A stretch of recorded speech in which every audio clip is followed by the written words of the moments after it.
Are you planning for your own retirement or living your best retirement life now while caring for an aging parent or loved one?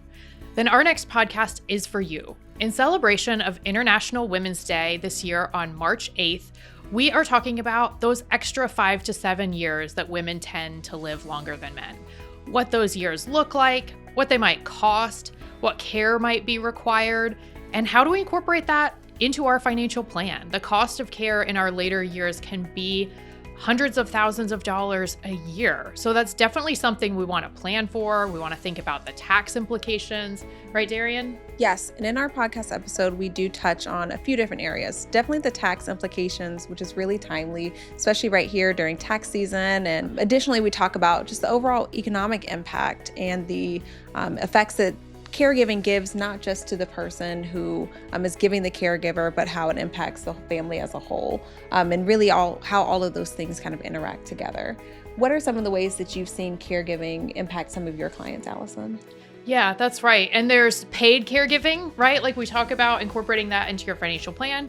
There's also unpaid caregiving, which is how a lot of care is delivered. The majority of that is delivered by women, which can be really the invisible backbone of our families and our society. And a lot of times we take that for granted. And those women might be taking time out of the workforce. They might have to lower their retirement contributions. They might be passing up promotions in their highest earning years to provide that caregiving.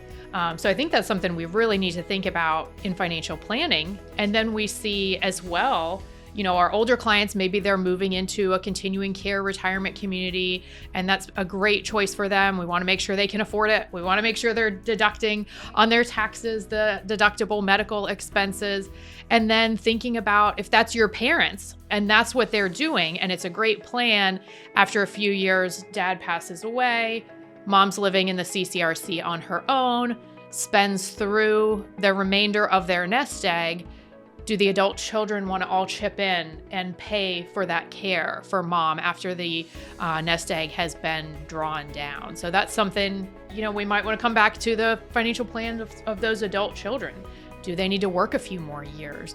What does that look like in terms of their own retirement plans, right? Right. And I think the best part about this episode is it really talks about how you can kind of plan for this. We've talked about broadly in the financial plan. It's often not a popular topic and subject to get into, but I think it really helps open that conversation for the people who might be giving the caregiving, might know someone who's a caregiver, and maybe widely impacted by this change in their financial situation. Yeah. This affects most families, so it's definitely something we want to think about. And in celebration of International Women's Day, once again on March 8th, the theme this year is Give to Gain. So we encourage you to think about the women in your life who might be providing that care or needing a little extra care and support this year, and what can you give to gain to help in their both their financial lives and their personal lives.